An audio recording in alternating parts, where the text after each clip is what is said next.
Boa noite a todas e a todos. Vamos começar nossa aula de economia, finalizando a parte que eu deixei da aula passada. Boa noite, Alisson. Vamos finalizar o setor externo, né? A gente viu isso. Na verdade, a gente... Boa noite, professor. Boa noite, Boa turma. noite. Deixa eu ver onde foi que eu parei. Acho que eu parei aqui. Os conceitos não. Foi o setor externo. Bom, eu acho que eu finalizei o setor público, e a gente vai finalizar o setor externo. Na verdade, eu comecei falando do setor externo com vocês, então a gente vai apenas explicar o final, o que faltava para passar para vocês, que é pouca coisa. Na verdade, a gente precisa passar para vocês que o setor externo da economia tem um conceito...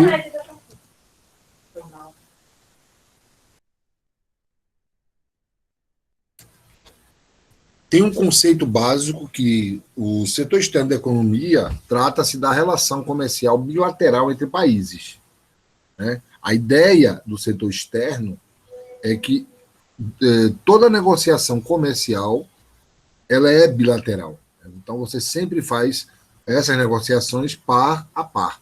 Toda vez que tem uma reunião lá em Davos, lá na Suíça, acho que é na Suíça, sempre tem uma sala onde países se reúnem par a par. Por quê?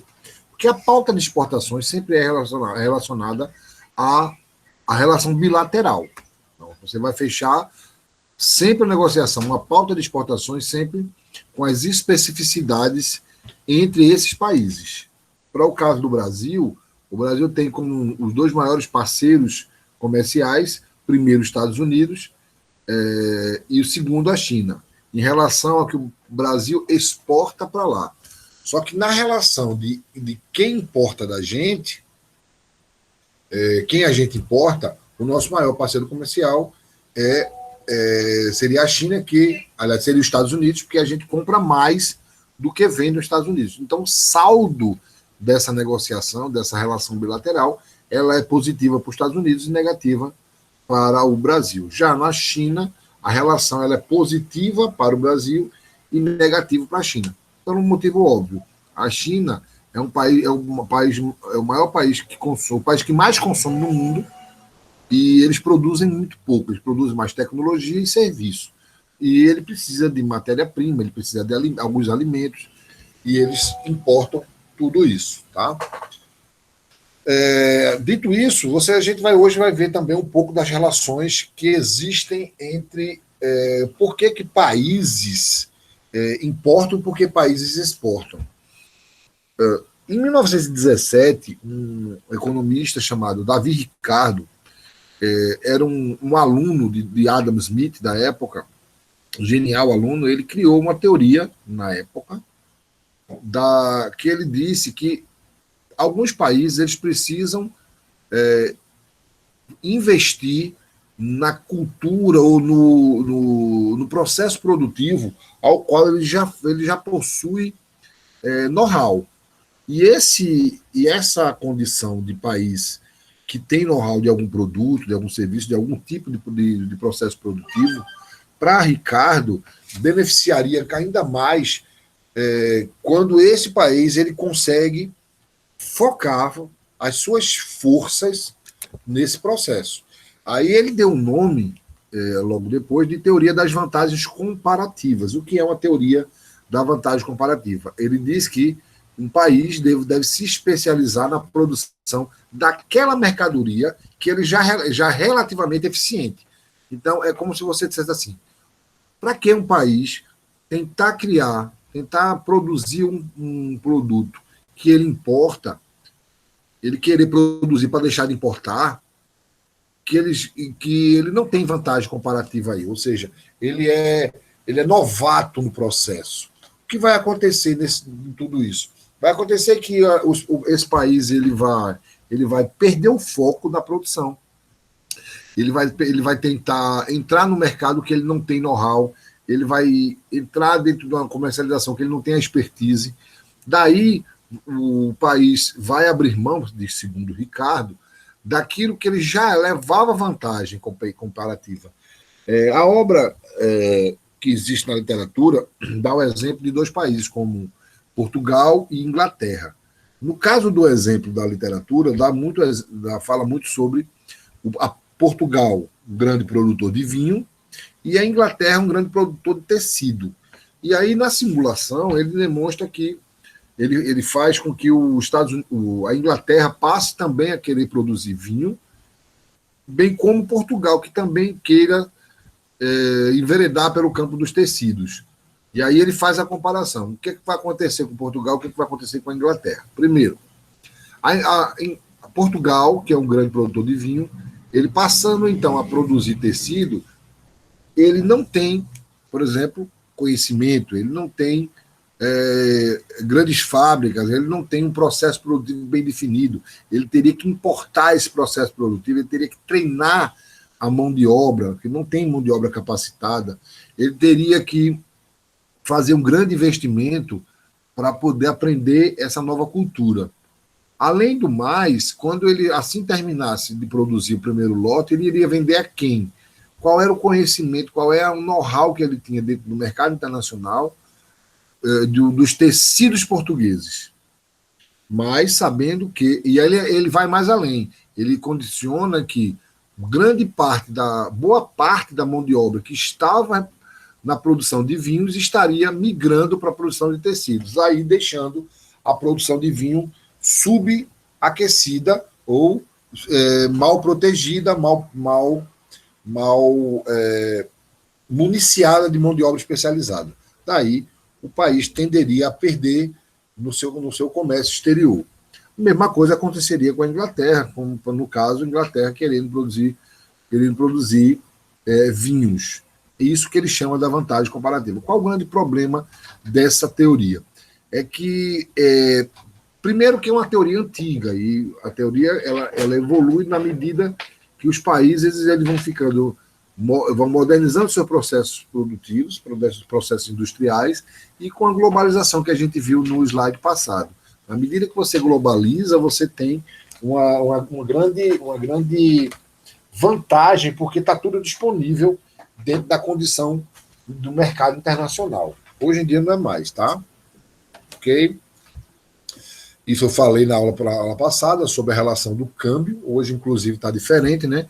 Hoje o dólar fechou a 5,42, houve uma queda, um recuo, e houve um aumento da Bolsa de Valores, motivo óbvio que o mercado está muito, muito feliz com a eleição de Biden. E o que vai acontecer é que os países eles tendem a investir em países que teriam relação comercial com os Estados Unidos. Daí, o Brasil se ele bem souber, vai levar uma vantagem por um lado, porém, ele vai ter que modificar muita coisa, né? Como nós sabemos, a condição de Joe Biden de continuar as negociações dos contratos com o Brasil ele cuidar um pouco mais do meio ambiente, e para isso acontecer vai ter grande problemas de ordem política, ideológica, inclusive na dedicação dos seus respectivos ministros, né? Que eles são pessoas que radicalmente eles não veem o que estão acontecendo. Por exemplo, o ministro Salles, ele disse que não existe queimada na Amazônia. Ele disse que não existe, que vai mostrar não sei quem, e o Brasil está com esse problema. Tá? Então, essa é a relação, essa é a condição existente das relações internacionais, ou seja, do comércio, do setor externo da economia. Né? Aqui algumas coisas que eu não vou falar muito de regime cambial, porque no regime cambial atual, e aí eu falei um pouco para vocês, mas eu vou mencionar um pouco mais, é que existe um saldo, né? Quando a gente fala de divisas, que aqui tem oferta de divisa, demanda de divisa, divisa é a moeda estrangeira. Então, oferta de divisa significa você tem mais moeda estrangeira do que pessoas querendo, do que demanda. Se a oferta for maior do que a demanda, aumenta o saldo da moeda, logo a moeda local, ou seja, o real, ele vai se valorizar. E aí o câmbio cai. Se você tem um excesso de, desculpa, um excesso de oferta de dólar, de moeda estrangeira, você tem um excesso, você tem um estoque de moeda. Quando você tem um estoque de moeda, a tendência do preço é cair. Valorização cambial significa quando o preço da moeda estrangeira cai, valoriza a moeda local, que a gente chama de moeda doméstica. Quando a demanda é maior do que a oferta, o que está acontecendo? Fuga de capital. Então, os investidores, a demanda, o dólar, as pessoas, os investidores estão caindo fora e estão atrás de moeda estrangeira. Quando você tem a demanda maior, você tem uma desvalorização cambial, porque você tem um excesso de demanda. Você tem muita gente querendo demanda e pouca oferta. Daí, o preço tende a subir. Essa é a relação que vocês aprenderam, inclusive, na primeira unidade, no demanda e oferta. É a mesma coisa que acontece. O que é que eu vou dizer para vocês agora? Que quando você tem oferta de divisa, oferta de moedas estrangeiras, divisa é a mesma coisa de moeda estrangeira, tá? Quando você tem oferta de divisa, quando é que gera a oferta de divisa? É quando você tem investidores da Bolsa de Valores, por exemplo, na maioria das vezes, que vem para o país para investir na Bolsa. Logo, ele vai pegar o volume financeiro que ele tem de moeda estrangeira e vai trocar por moeda doméstica. E aí, essa moeda estrangeira vai ficar na reserva cambial. Tá? A demanda é ao contrário. Ele vai queimar essa reserva cambial. Hoje, a reserva cambial, hoje eu não sei nem quanto está, mas ela, quando começou o governo do Bolsonaro, estava em 337 bilhões de dólares em reserva cambial. Mas o Brasil já fez algumas operações para controlar. A gente viu também que o Estado ele não pode estar presente e não pode controlar o dólar. O dólar hoje, a moeda estrangeira, o câmbio, ele é um câmbio livre. Por isso que os slides que venham a seguir está falando de um regime que não existe mais. Eu vou apresentar apenas o regime a vocês. O que acontece?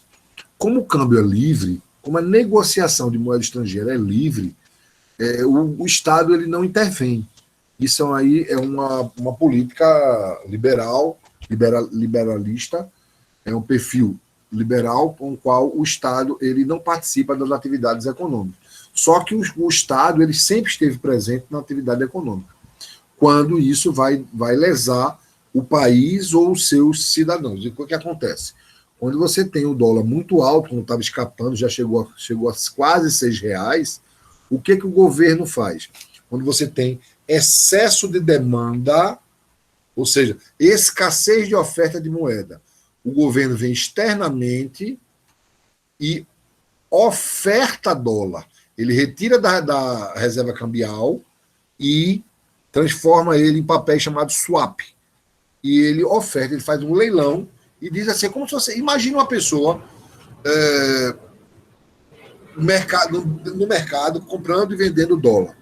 E aí o dólar começa a aumentar, porque você tem mais gente querendo o dólar, uma fila imensa, e pouca gente tem. E quem tem está botando o preço alto. Aconteceu no Amapá, um garrafão de água mineral estavam vendendo a R$30.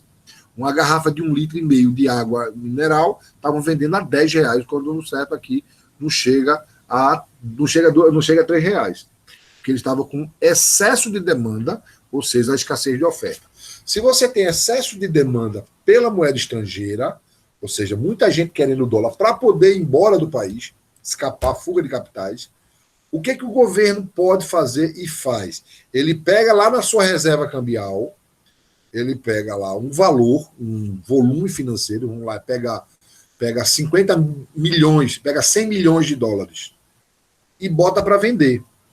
E diz assim, ó, ele pega uma cadeirinha e bota na porta da feira e diz assim, ó, aqui o dólar, aí vocês estão comprando a 6, aqui eu estou vendendo a 5. O que acontece? As pessoas saem de lá e vão comprar ao governo. Não é bem assim, não, mas vocês vão entender a simplicidade, de uma forma mais simples. Aí todo mundo, o que vai acontecer? A demanda vai diminuir, a fila que está comprando para quem está botando o preço lá em cima vai dispersar e vai comprar o governo.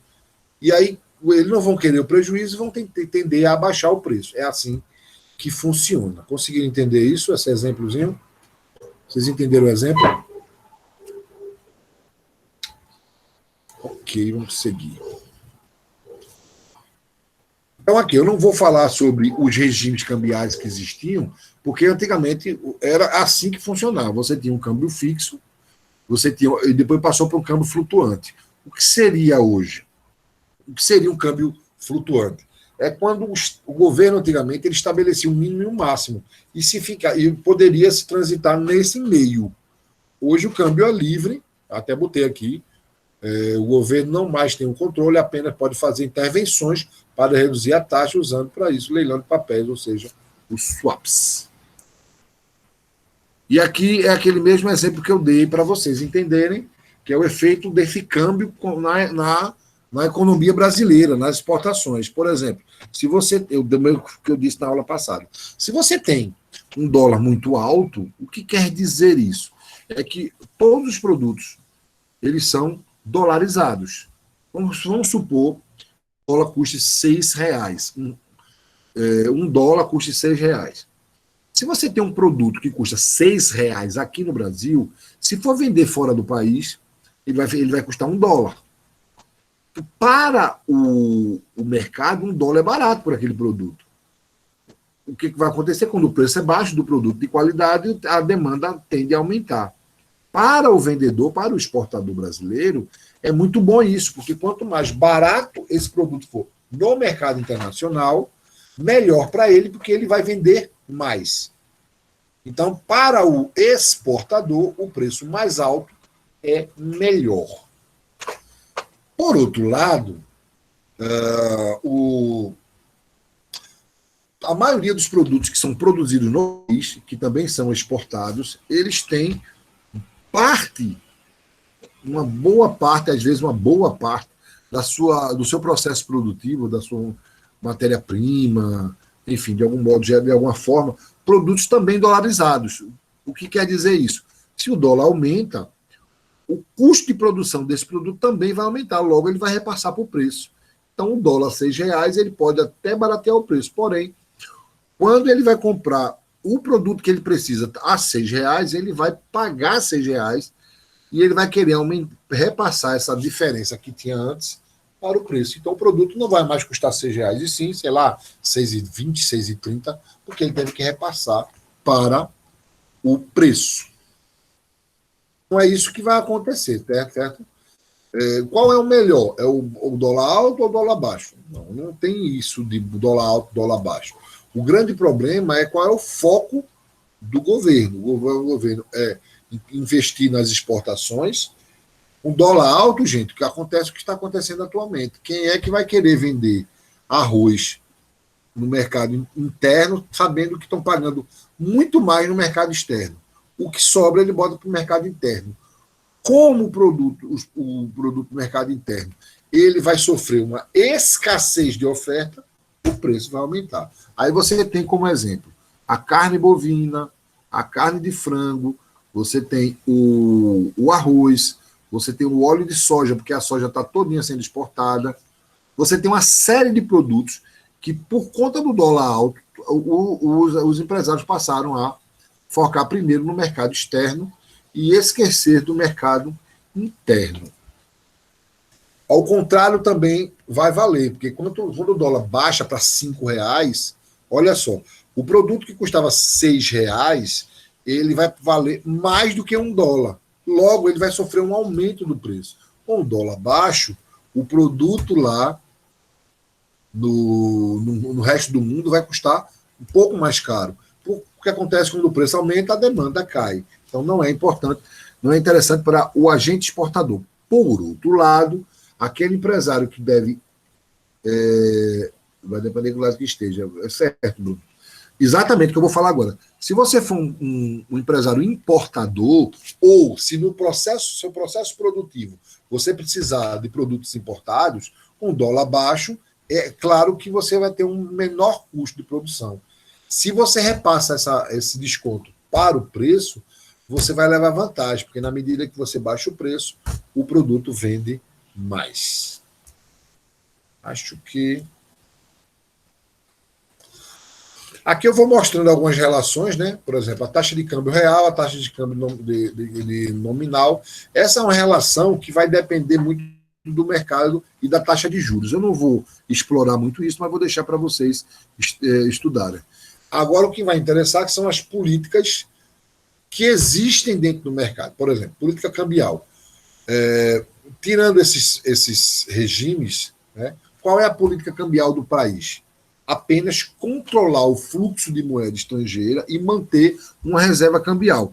Antigamente, você tinha essas três políticas cambiais. Quando o regime de fixo, ele simplesmente determinava que o preço do dólar é tal. Então, o que é que acontecia quando o dólar queria aumentar e o governo não permitia?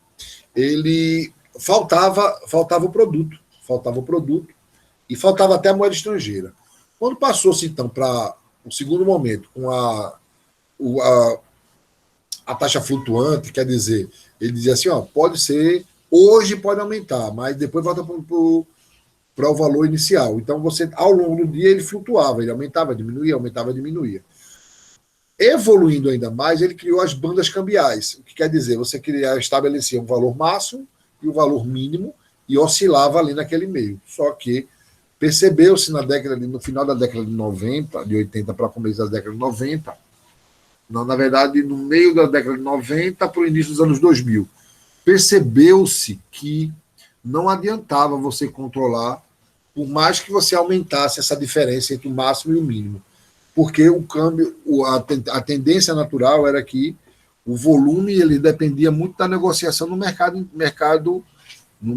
da Bolsa de Valores. Então, quanto mais você negociasse, maior fluxo de moeda entrava aqui, você via uma limitação de ganhos, e aí isso pressionou ao governo, e no governo Fernando Henrique Cardoso ele abandonou a política de regime cambial, de controle cambial. Hoje, como o câmbio é livre, a única política que existe é a política de intervenção do Estado. Como eu lhes falei, como está escrito lá no slide dois anteriores, que o Estado ele vai lá e faz leilão de papéis que representam o volume de dólar e vai reduzindo da reserva cambial. Também tem a política comercial. Quando a gente fala de política comercial, a gente está falando de importação e exportação. O que o governo tende a fazer com uma ação que a gente chama de política comercial? Ele pode alterar, mexer nas taxas de importações, ele pode ser protecionista, ele pode sobretaxar produtos que vêm de fora, para que esse produto que vem de fora fique mais caro no mercado, protegendo assim os produtos nacionais. É o que Trump fez recentemente com 3 produtos brasileiros: o aço, a soja e a carne bovina. Ele sobretaxou esses 3 produtos e o nosso produto, foi o aço, a soja e a carne, isso mesmo, ficou mais caro no mercado internacional, ou pelo menos nos Estados Unidos.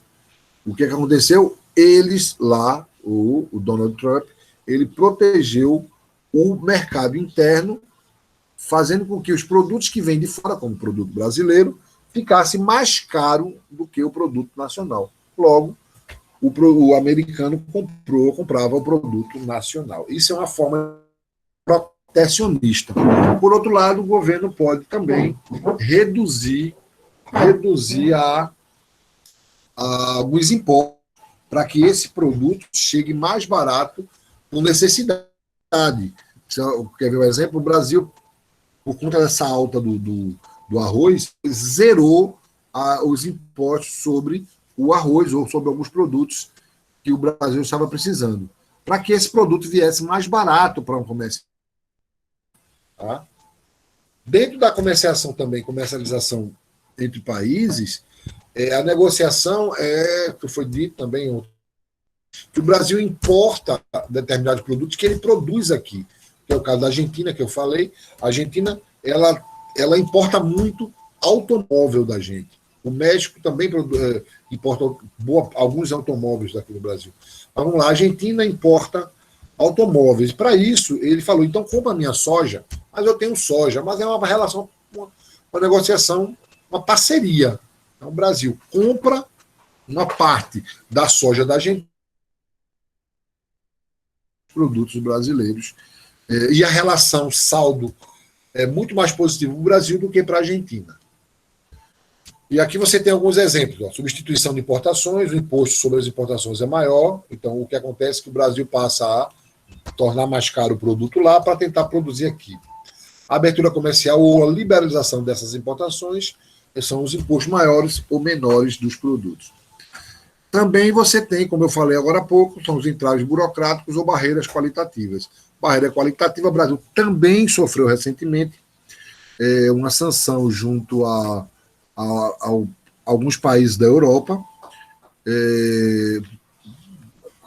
dizendo que a qualidade das nossas carnes estavam abaixo, e recentemente a China passou a comprar um grande lote de soja da Tanzânia, trocando pela soja brasileira. Ou seja, existem entraves burocráticos, qualitativos, e eu poderia incluir também alguns entraves políticos.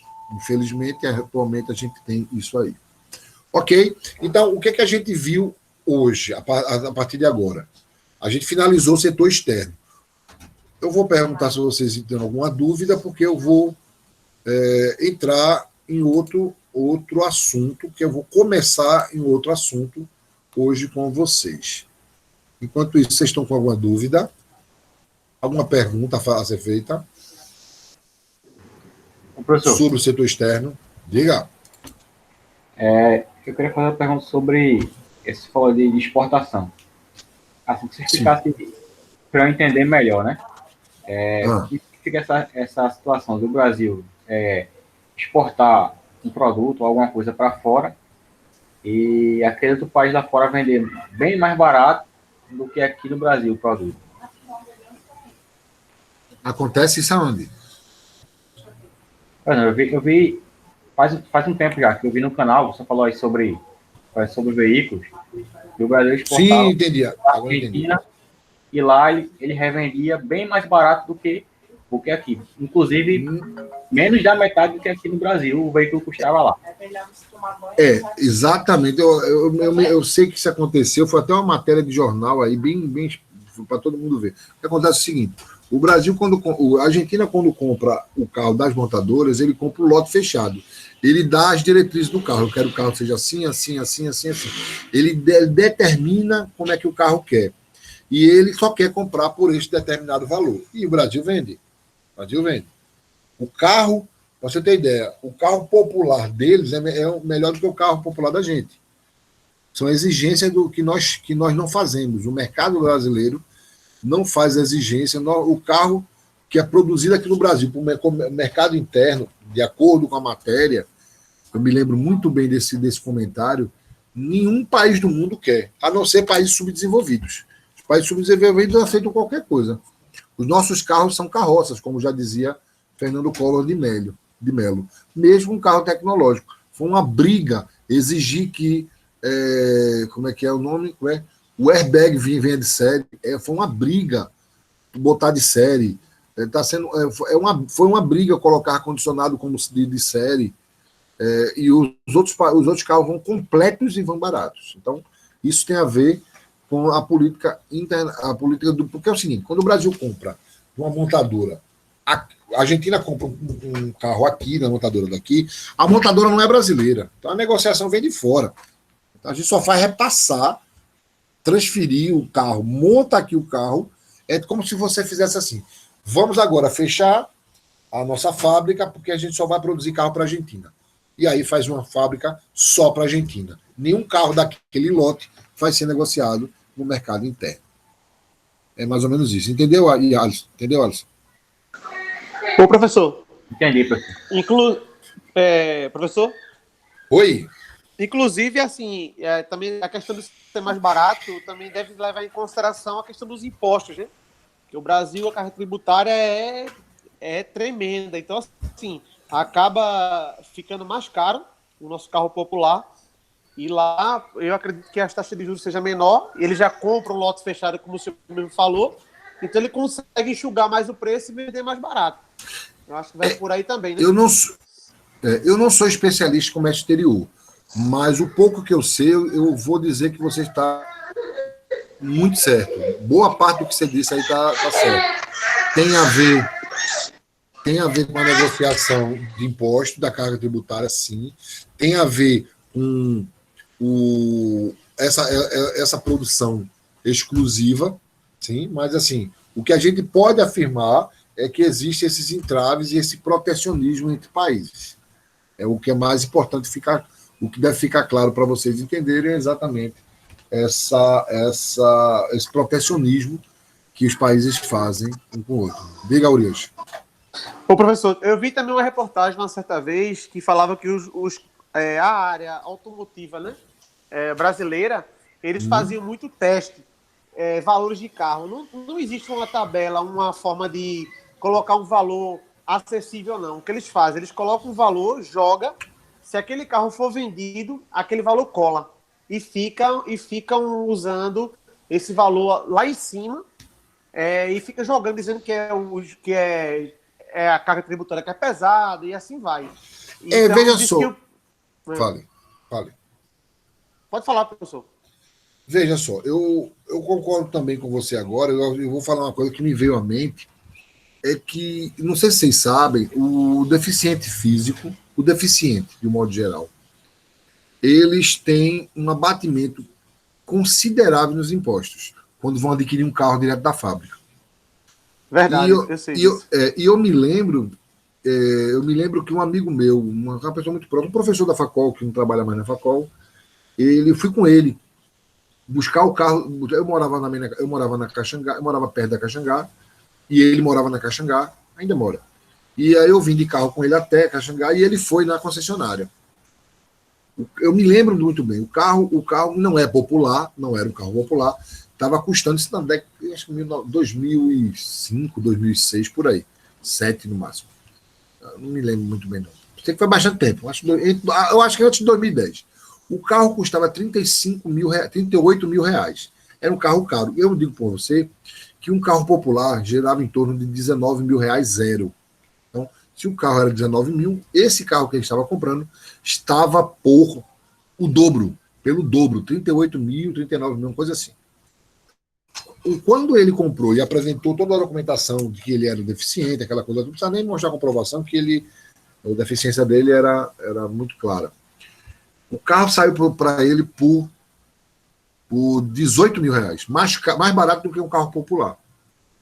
Eu nunca mais vou esquecer disso. Fale. Isso mesmo, professor. Já fiquei sabendo também sobre isso também. Algumas pessoas que eu conheço também compraram o carro com essas condições, porque tinha problema de coluna, porque tinha problema visual, problema motor e teve que fazer adaptação no carro. Então, assim, eles têm um abatimento muito grande. Então, assim, quando a gente discute comércio externo, setor externo, a gente tem que pensar, primeiramente, nas relações entre bilateral, comercial e bilateral, né?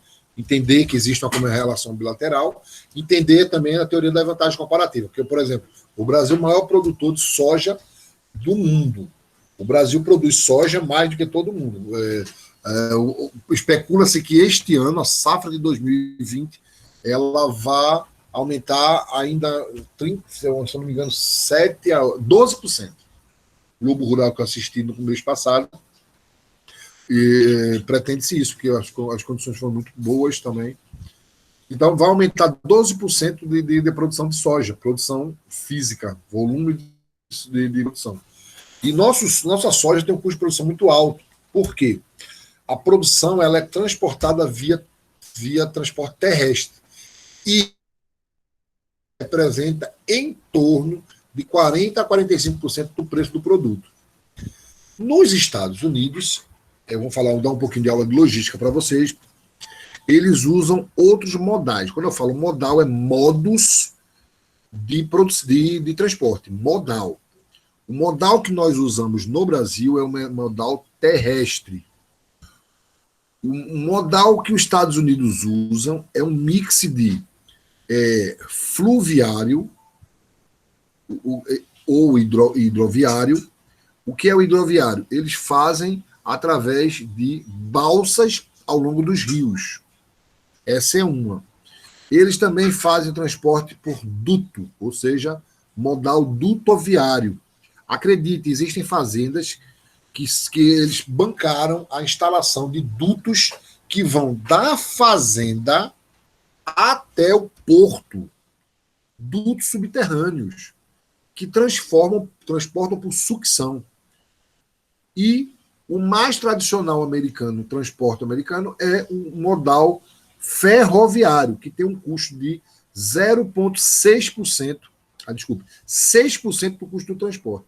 O dutoviário tem em torno de 12% e o hidroviário em torno de também em torno de 10%. Os três juntos não são mais baratos do que um só que o Brasil utiliza. O que quer dizer isso?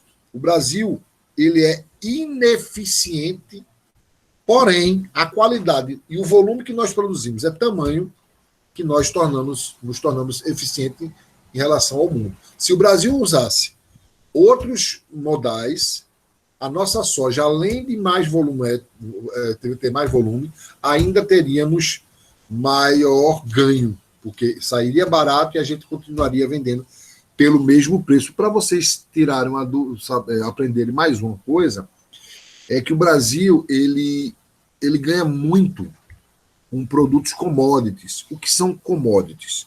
São produtos que são padronizados, tanto a sua oferta, ou seja, a maneira que ele é colocado, quanto o seu preço. Vou dar um exemplo para você. O petróleo ele é padronizado em forma de barris de 100 litros. Então, em qualquer parte do mundo, são barris de 100 litros. Tá? Os barris viscosos são de 100 litros. E ele tem um preço determinado. Seja no Brasil, seja nos Estados Unidos, seja em Dubai, seja lá nos países árabes, o preço é o mesmo. O nome disso é commodities. O que acontece com o Brasil? O Brasil ele tem um petróleo mais barato, mas a gente vende pelo mesmo preço. Vamos dar um exemplo. Vamos supor que se eu dolarizar o preço do barril de 100 litros aqui do Brasil, a gente venda ele por $50 o barril. Só que o mercado internacional está pagando 100. O Brasil ganha esses 50 sem fazer esforço. Sem fazer o menor esforço. Os preços são internacionalizados. Acontece com a soja. Nossa soja ela é mais barata, porém o Brasil vende mais caro para ganhar. Isso é levar vantagem comparativa do preço do produto. Entendido isso, gente? Alguma outra pergunta sobre o comércio internacional? Eu pensei que vocês iam ficar pouco interessados com o setor externo, mas pelo que eu vi... Eu tenho outra, professor. Diga, Alisson, manda aí. A outra foi sobre a criação do que o senhor falou lá, que, por exemplo, quando o dólar mais alto, né, ele é mais vantajoso para o exportador. Certo. Logo, então, como só vou citar o arroz, né, o exportador ele prefere vender lá fora, porque aí ele tem um lucro melhor do que vender aqui no Brasil. Mas aí a minha pergunta é, o governo brasileiro, por exemplo, ele pode fazer alguma coisa para limitar ou barrar esse exportador de vender essa certa quantidade lá fora? Não. A nossa política internacional é livre. Uma boa pergunta sua e a de Bruno também foi muito boa pergunta, que eu vou falar também a dele. Veja bem, existem políticas protecionistas e existem políticas liberais. O Brasil está num governo desde os 2 anos de Michel Temer, como os 2 anos iniciais de Bolsonaro, o Brasil está com um regime de liberalismo econômico. Quer dizer que o comércio é livre, o mercado ele funciona com livre negociação, o Estado não faz intervenção. Nos governos anteriores, até o de Lula e até um pouco do Fernando Henrique Cardoso, existia um pouco, não era controle, não era um controle, mas existia um pouco de, não era proteção, era um controle, vamos dizer assim. Não era proteção, certo? Não tinha uma política protecionista, mas tinha um controle para dar um pouco mais de suporte ao comércio interno e liberar esse para não ter tanta discrepância na hora da negociação. A colocação de Bruno foi bem interessante. A deficiência da infraestrutura passa imperceptível devido à grande oferta. Diria, Bruno, que devido à grande eficiência do mercado interno, do setor produtivo, do setor agrícola, do agronegócio, principalmente do agrobusiness. E aí isso me remonta à nossa primeira fala do slide falando sobre o Davi Ricardo, quando ele criou a teoria das vantagens comparativas. Veja aí, o Brasil vai se meter a pegar o pessoal da agricultura e vão fazer o quê? Vamos produzir cranberries, que é uma frutinha americana, vamos produzir produtos de outros países só para ficar bonitinho, vamos tornar o Brasil nos Estados Unidos tupiniquim, então vamos produzir. A gente está tirando foco, seria mais ou menos isso, tirando foco do que o Brasil já é bom para tentar entrar num mercado que a gente não é nem um pouco bom. Seria essa colocação que eu quero dizer a vocês. Mais alguma coisa? Estou gostando muito. Tempo passando, mesmo assim estou gostando bastante da intervenção de vocês. O que vocês têm mais a perguntar? Ô, professor, o senhor acha que com essa mudança aí de presidência dos Estados Unidos para Joe Biden, o senhor acha que vai mudar alguma coisa em relação ao Brasil na questão de exportação? Ele já mandou um recado. Se não cuidar do meio ambiente, a gente fecha um monte de portas. Ele já mandou esse recadinho. Então, assim, a questão do meio ambiente deveria ser uma coisa feita não sob pressão, né? Porque o meio ambiente é uma coisa importante, né? Deveria ser administrado com mais atenção, não porque estão ameaçando, mas sim por necessidade nossa mesmo, interna, né, do país. Né? Isso é verdade. Natureza. Concordo com você em gênero, número e grau. O que acontece é que a gente não precisava levar para pressão. O Brasil nunca se humilhou, se rebaixou tanto a um país como o Brasil está rebaixando hoje. Ao ponto do Brasil não exigir visto nenhum para americano entrar aqui, e para entrar quem já tentou viajar para os Estados Unidos, só faltam perguntar que tipo de cores você, como é que sua vida pregressa. Só falta dizer o que você faz, você gosta de homem ou de mulher, o sexo igual ou o sexo oposto. Só falta isso. Só falta perguntar isso, porque é uma grande exigência. Oi, Bruno. Você paga caríssimo para fazer essa entrevista, né? E outra coisa, se você for reprovado, não tem ressarcimento, não. Essa entrevista para entrar nos Estados Unidos, aqui no Brasil, você paga para ser entrevistado. R$700 se você for reprovado, não tem... Isso. E para você, se você for reprovado, não tem ressarcimento nenhum. Paga de novo, até passar. E comprovar uma boa situação financeira, né? Tem que ter dinheiro na conta. Mas isso é fácil, Elias. Isso é fácil. Pede dinheiro emprestado a um colega nosso aqui, bota na conta, no outro dia saca tudinho e devolve. Eu tenho um amigo que fez isso. Inclusive, ele tá lá, Rafael. Ele fez isso. Ele pegou 50 mil e fez isso, E foi embora. Tipo isso, quem não, né? Então, eu acho que vocês gostaram mais do setor externo do que o setor público. Até agora. Vamos passar agora. Vamos iniciar agora com esse novo assunto, que é um assunto que é o mais importante da nossa disciplina. Talvez seja o que mais vá cair em exercícios avaliativos, que é a teoria do crescimento econômico e desenvolvimento econômico. Né? Primeiro, eu queria mostrar a vocês a questão do fluxo. O fluxo de caixa, o fluxo que a gente apresentou lá no comecinho é o seguinte, né?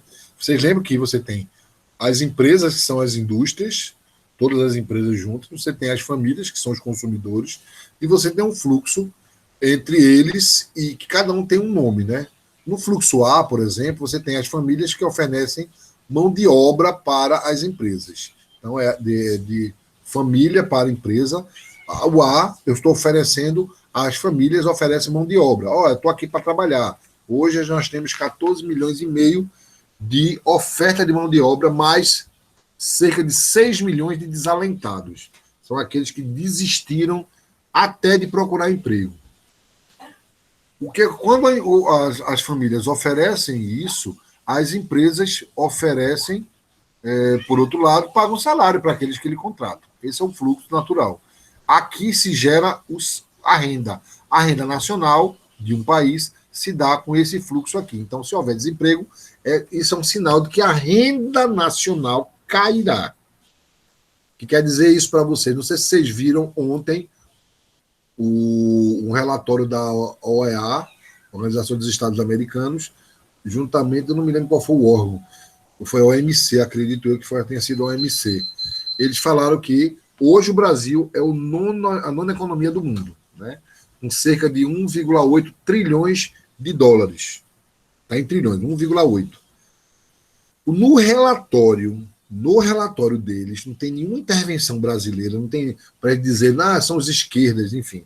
Não tem isso, não tem nenhuma intervenção.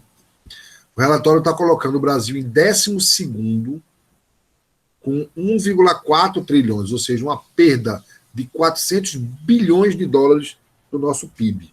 Então, a nossa economia vai cair da nona para a 12ª. E se eu não me engano, eu não sei se eu baixei, se eu não me engano, a gente está perdendo para países que são vexatórios se a gente perder. Se eu baixei, eu mando para vocês. Se eu não baixei, a gente procura. Depois eu vejo qual é a fonte. Então, aqui é o fluxo de renda de um país. Está aqui.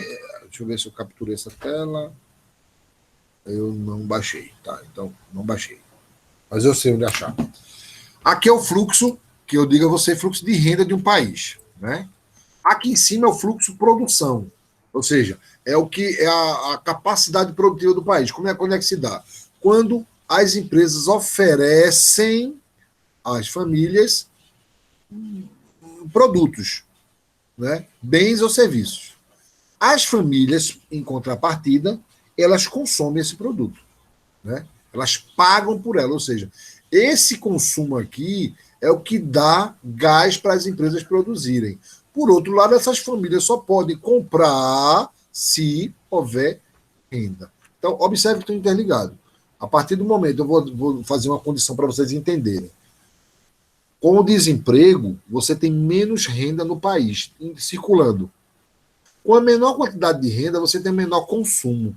Se você tem um consumo menor, você tem um problema que as empresas vão faturar menos. Logo, ela vai gerar mais desemprego. Para compensar o rombo, eles vão entrar no ciclo vicioso, que é demitir, porque está diminuindo o lucro. Aí, se ele demite, toda vez que tem gente desempregada na economia, gente, é porque tem menos renda no comércio, no mercado. O que o governo fez? O governo, não. O governo que disponibilizar R$200 como auxílio emergencial. O Congresso foi lá e disse que vai ser 600. Vai ser 600. Com esses R$600, o que aconteceu? A economia diminuiu um pouco esse problema, esse rombo que ficaria com a demissão. De março para cá, foi em torno de 1.800.000 pessoas desempregadas. De março para cá, 1.800.000 pessoas entraram no desemprego. O Brasil começou com 12 milhões e meio, 14, foi quase 2 milhões, exatamente. 1.800.000, mais ou menos, de desempregados. Você está tirando 1.800.000 de renda, 1.800.000 de pessoas que consumiriam no mercado. Desse 1.800.000 que perdeu o emprego, um percentual recebeu fundo de garantia, recebeu sua rescisão, outra parte não o fez porque a empresa estava com problema e ela estava cobertada por algumas leis específicas do governo. Então, o consumo só não foi pior porque o Congresso liberou R$600 de consumo interno, consumo de auxílio emergencial. E aí você tem minimizado o consumo interno.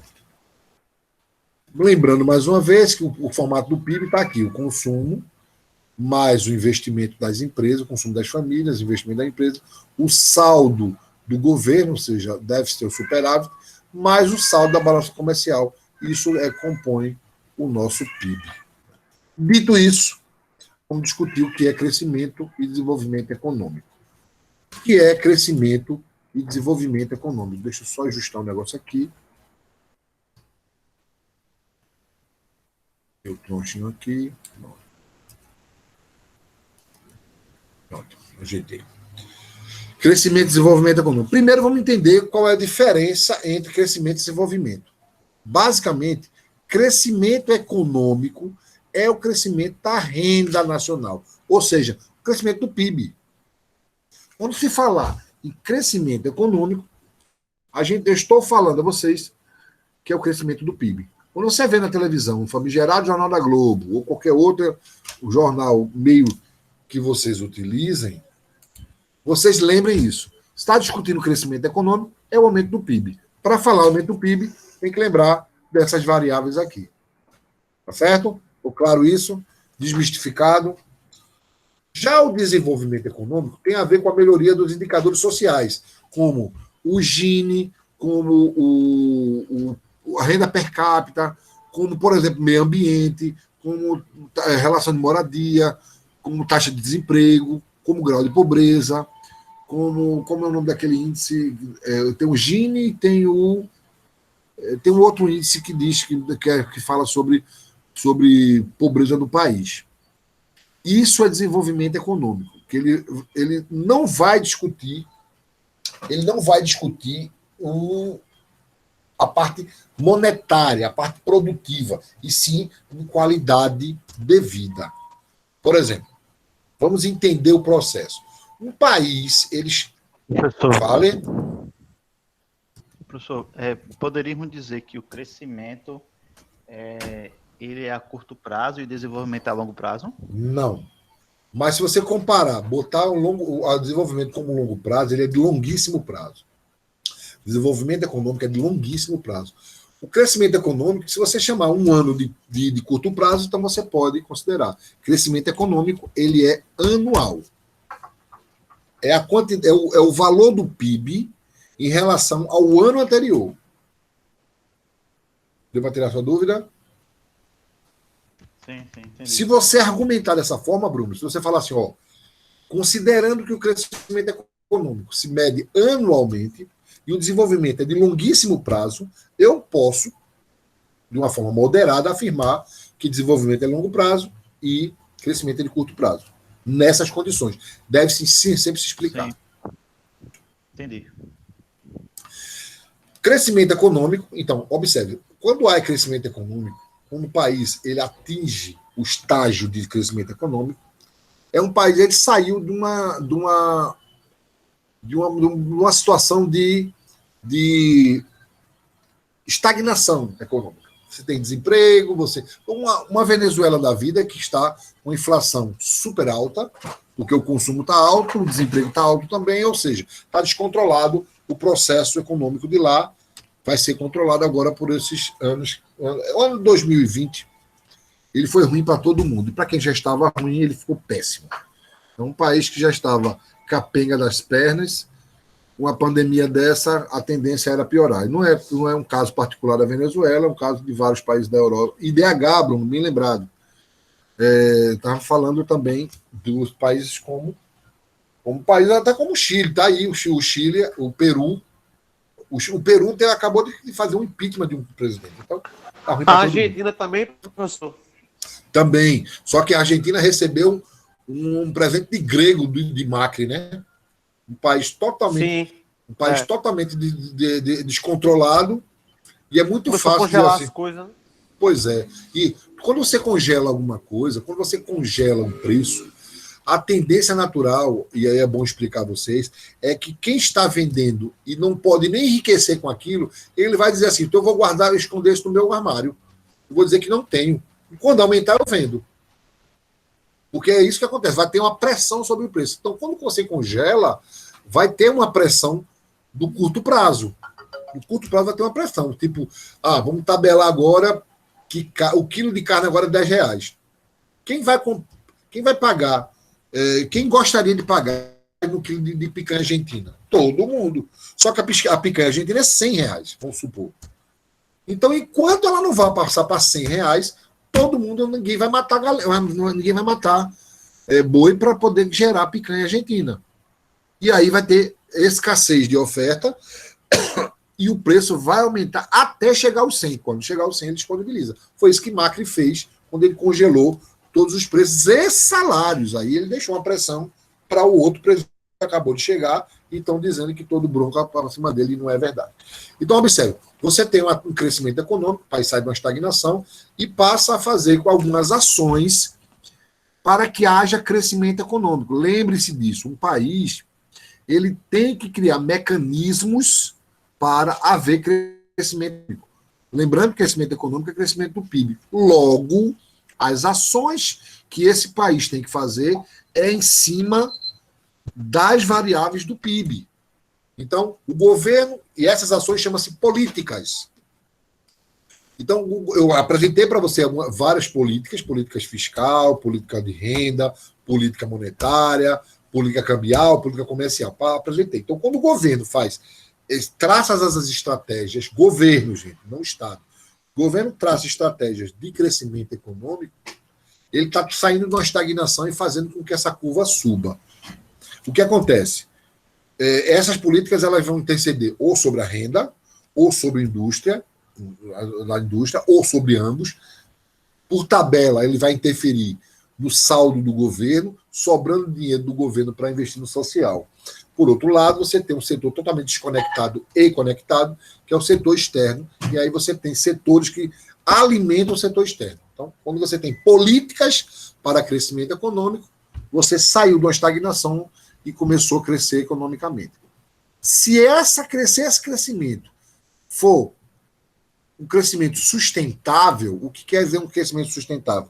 É que essas políticas que foram feitas por esse país, elas conseguem dar resultados constantes ao longo dos anos, pode-se dizer que o crescimento é sustentável.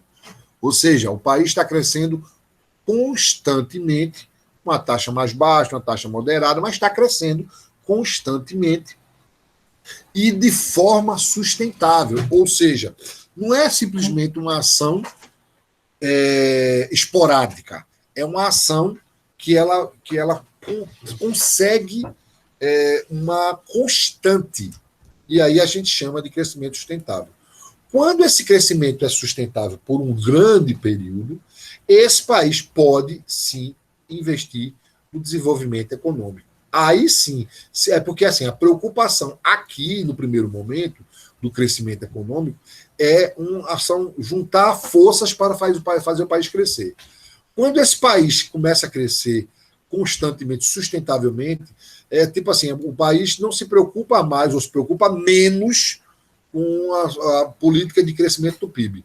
Aí agora eu posso cuidar do povo e dar um pouquinho de qualidade de vida, como foi lembrado o IDH, o Gini, o IDEB, com educação básica, e aí se mantém um investimento aqui. E aí eu acho que respondo por tabela, eu garanto por tabela a resposta de Bruno, que o Bruno fez agora há pouco para mim. Mas aí eu posso afirmar, e eu quero perguntar a vocês, essas duas perguntinhas aqui, o que é que vocês acham? É possível crescer sem desenvolver? Ou é possível desenvolver sem crescer? O que é que vocês acham? O que é que vocês me dizem sobre isso?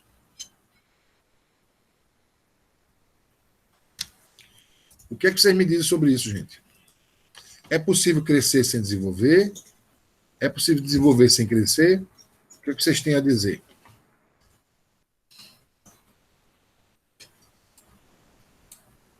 Alguém? Professor. Diga. Professor. Fale. Eu acho que a primeira sim, a primeira sim, agora a segunda não tem condições não, na minha opinião. Então, é possível crescer sem desenvolver. Sim. Eu também concordo com o Bruno, professor. Eu acho que o país ele pode crescer, mas sem desordenado, né? Sem ter um bom crescimento econômico, um desenvolvimento econômico, mas crescimento em si, ele pode crescer, agora desenvolver não. Então, eu posso dizer a vocês que é possível crescer sem desenvolver, mas é impossível desenvolver sem crescer. Estamos combinados? Até mesmo mostra a sequência. Primeiro cresce de forma sustentável para depois desenvolver economicamente. Ok? Segue o fio. Ok, professor. E aqui uma definição para vocês entenderem e nunca mais esquecerem. Crescimento econômico é o crescimento contínuo da renda per capita ao longo do tempo, procura dar ênfase às questões de curto prazo ou conjunturais, relacionada como chamada política de estabilização, nível de atividade, de emprego, de preço e tudo mais. Isso é para fazer o PIB crescer. Tem uma frase de um político antigo que dizia assim: vamos fazer o bolo crescer para depois dividir. Esse bolo chama-se PIB. Já ouviram essa frase? Vamos fazer o bolo crescer para depois dividir? Essa frase quem falou foi Figueiredo. Sim, professor, já ouvi. Pois é, Figueiredo falou essa frase. Já o desenvolvimento econômico é um conceito qualitativo, melhora dos indicadores de bem-estar econômico, social, pobreza, desemprego, desigualdade, tal. Estratégia de longo prazo para crescimento econômico equilibrado e autossustentado. Dados internacionais indicam ampla diferença do desempenho econômico. Por quê? Porque eles se baseiam nas fontes de crescimento. O que são fontes de crescimento? São fontes, são mecanismos, são ações que fazem com que o PIB cresça. São ações pontuais. E essas ações, elas são estruturais. Elas são de Estado. Olha só elas. Antes disso, né? Alguém tinha me perguntado, eu tenho botado isso aqui. Então, eu acho que, inclusive, a aula acaba agora. A gente ficou para falar sobre as fontes de crescimento. Então, a nossa próxima aula, vamos discutir as fontes de crescimento. Combinado? Para isso, deixa eu deixar essa besteirinha para vocês tirarem dúvida. Alguém me perguntou em algum momento, e eu coloquei estrategicamente aí, e eu não me lembro por quê, mas agora eu entendi, porque a aula estrategicamente acabou nesse ponto. Olha lá. Existem países chamados subdesenvolvidos. Como o próprio nome diz, ele está abaixo do desenvolvimento. Ele não é um país que é terceiro mundo, é um país pobre, é um país miserável às vezes. Tá? É um país miserável. E ele está numa orbe externa, ele está numa orbe fora. Quando esse país ele consegue organizar-se financeiramente, consegue buscar o equilíbrio, pelo menos o equilíbrio, de não quebrar, ele começa, então, a focar no crescimento econômico, que a gente viu agora há pouco. Quando o país começa a fazer ações políticas de crescimento econômico, ele passa para essa orbe aqui, que são países em crescimento, ou ainda aqueles países que cresceram tão rápido que são chamados países emergentes. O Brasil já foi chamado um país emergente. A Coreia do Sul já foi chamado um país emergente, que eram os tigres asiáticos. Então, os países em crescimento, ou chamados emergentes, eles saem do subdesenvolvimento e começam a organizar suas contas. Quando ele consegue fazer com que essas contas, esse crescimento econômico, ele se venha de forma sustentável, ele vai passar para essa outra orbe, que é os chamados países que já têm um crescimento sustentável, logo, eles podem ser considerados países em desenvolvimento. Aqui, a maior preocupação é o aumento, é o crescimento do PIB. Aqui ainda é o foco principal. Aqui, neste ponto, o foco principal não é mais o crescimento econômico, porque o crescimento econômico ele está sustentável. Claro, nunca esquecer de manter a taxa de crescimento, as taxas em crescimento. Mas aqui é um país que está em vias de desenvolvimento econômico. Daí, se esse país passar pelo menos uns 20 anos, uns 25, depende muito de como está a qualidade de vida deles, pode ser considerado um país desenvolvido, esse seleto grupinho aqui. Ok, gente? Alguma pergunta até agora? Essa disciplina, essa parte é a parte que eu mais gosto de dar aula. Deixa eu ver se a atividade já está liberada. Já está liberada, já tem neguinho que fez. Bom, gente, eu vou deixar vocês fazendo por esses 15 minutos. Vou aqui encerrar a nossa gravação. Boa noite. Para quem quiser fazer